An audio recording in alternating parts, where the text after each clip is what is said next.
You talk to your dog before you talk to anyone else in the morning, not because you have to, because it feels right. You narrate your day to them while you make coffee. You explain why you're leaving. You come home and greet them like they've been waiting because they have been. And somewhere in your chest, that matters more than you can fully explain. Most people would call this affection or habit. Or maybe quietly they'd wonder if it's a little too much. But here's what they don't understand. The way you love your dog doesn't say something embarrassing about you. It says something precise, something psychological, something that, once you see it clearly, will change how you understand yourself. By the end of this, you won't just understand why you love your dog the way you do. You'll understand what kind of person you are. There's a version of this that looks simple from the outside. You like animals. You're a dog person. You post pictures. You use a silly voice. You let them sleep on the bed even though you swore you wouldn't. People smile at that. They find it cute, maybe a little extra. But you know it's not that. You've always known.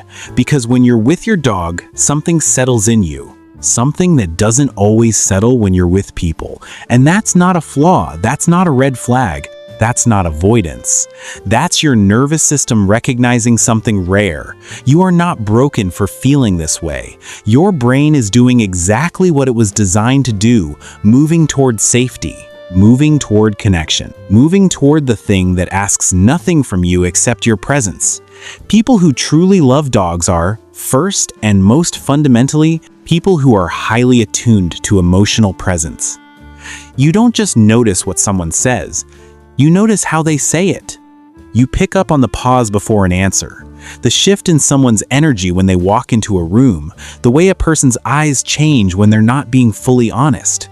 You've always been this way. Sensitive isn't quite the right word. It's more like you have a finer instrument for reading the emotional world. Dogs live in that same frequency. They don't speak in language, but they communicate constantly in posture, in eye contact, in the quiet decision to press their body against yours on a Tuesday when nothing specific happened but something felt heavy. They are masters of presence, and so are you. Psychologists who study attachment describe something called emotional attunement, the capacity to resonate with another's inner state without needing it to be explained. This is what securely attached people develop early in life when they have caregivers who respond to them. But it's also what can develop in people who learn to read rooms, to anticipate moods, to sense the emotional weather of a space before anyone else does. You learn to notice things others don't. Your dog rewards that noticing every single day. There's a second layer here, and it's important. Dogs don't have an agenda. They don't remember that you said the wrong thing last Thursday. They don't compare you to whoever you were 3 years ago. They don't carry expectations about who you should be by now, or what you should have figured out, or why you're still struggling with that one thing you've been struggling with for years. They meet you exactly where you are. For someone who has spent time, maybe a long time, being measured by other people's standards, that is not a small thing. That is profound. That is, for some people, the closest thing to unconditional acceptance they have ever felt in a relationship. This is where attachment theory becomes quietly relevant. People who grew up in environments where love felt conditional, where affection was earned, where approval could be withdrawn, where connection came with fine print, often find something in a dog's love that they couldn't find elsewhere. Not because they've given up on human connection, but because they've now felt what it's like to be loved without the asterisk. And once you know what that feels like, you seek it out, you understand it, you protect it. But here's the part nobody tells you. The way you love your dog is teaching you something about what you actually need from every relationship in your life. The absence of judgment. The willingness to just be in the same space without an agenda. The kind of presence that doesn't need to fix you or change you or make you more convenient. You're not using your dog as a substitute for human connection. You're using your dog as a calibration tool, a reminder, a standard. And that changes everything about how you move through your relationships. Think about this moment. You've had one of those days where nothing went catastrophically wrong, but nothing felt right either. You're tired in a way that's hard to explain. You don't want to talk about it. You don't want advice. You don't want someone to reframe your perspective or remind you of all the good things. You come home. Your dog doesn't ask what happened. They don't wait for you to perform okayness. They just come close. Maybe they put their head on your knee. Maybe they lean against your leg without reason, and something in you releases. This is not sentimentality. This is neuroscience, and it is ancient. When you interact with a dog, eye contact, touch, shared quiet, your brain releases oxytocin.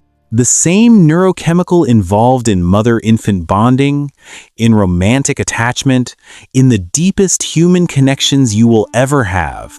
Your brain doesn't categorize this as lesser because the creature beside you has 4 legs.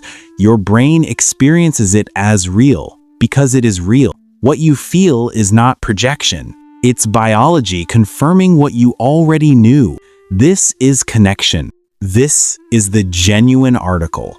And the relationship changes as you do. When you were younger, loving a dog might have been about energy, the joy of play, the simplicity of a creature who wanted nothing more than to run and eat and be near you. Something uncomplicated when everything else felt complicated. As you got older, it became something quieter, more grounding. Your dog became less like a companion and more like an anchor, something that required your care and returned that care effortlessly. Something that structured your days on the mornings when you needed a reason to get up, to go outside, to be present. And if you've ever lost a dog, you know the grief that follows is not disproportionate. It is completely proportionate to the depth of what you had. Because you didn't lose a pet, you lost a relationship that asked for nothing and gave everything. You lost the only living thing that witnessed your ordinary life every morning, every bad day, every quiet Sunday without flinching. That grief is not too much. It is exactly the right size. People who love dogs deeply are not avoiding the world. They are not replacing human connection with something easier. They are not scared of intimacy, retreating into a simpler love because the real thing feels too hard.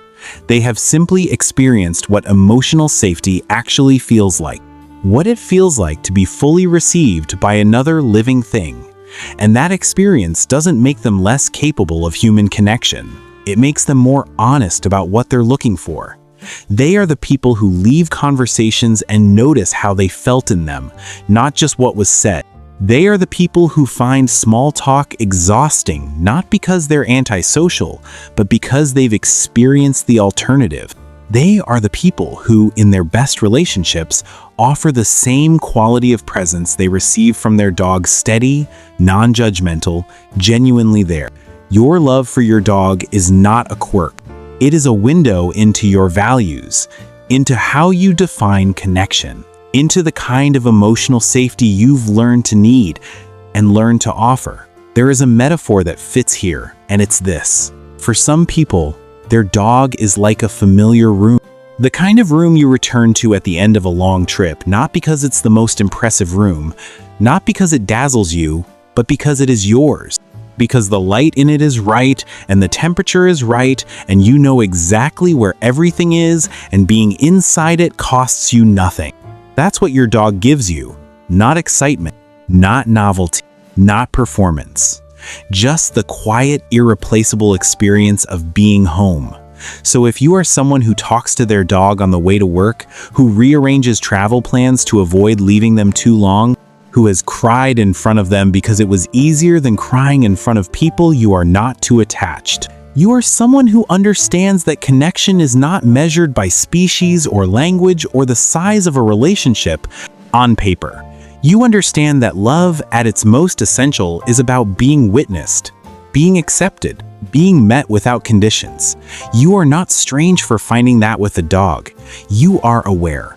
Because people who truly love dogs are the ones who have felt what real connection is supposed to feel like. And they have never been willing to settle for less.